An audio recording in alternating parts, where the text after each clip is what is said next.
Roxane a 22 ans. Elle est ce que l'on appelle une enfant de la dépakine. Sa mère, Maryse, souffrant d'épilepsie, a pris ce médicament en février 1994.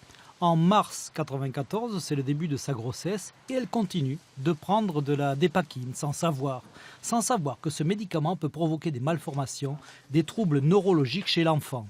Sa fille, Roxane, en effet, éprouve des troubles de la concentration et du comportement, des difficultés de santé depuis sa naissance. Devant les photos de son enfance, Roxane se souvient du regard des autres. Je souhaite tous les jours de ne jamais être née. Parce que si je devais avoir le choix, j'aurais dit non mais sérieusement quoi. À quoi ça sert de vivre si c'est pour avoir vécu tout ça, souffrir pendant des années, de la solitude, du harcèlement, du rejet des autres, tout ça parce que j'étais différente. C'est pour ça que je me dis, mais qu'est-ce que je regrette d'être née. Marisol Touraine, ministre de la Santé, vient d'annoncer une indemnisation, entre guillemets, sans chipotage. Mais c'est quoi l'indemnisation d'une vie de souffrance? Des souffrances qui peuvent aussi toucher les descendants.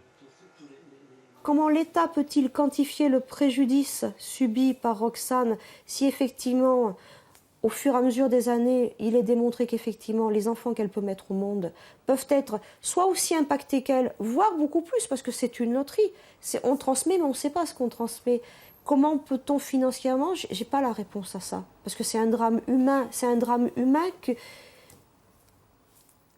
Je ne sais pas.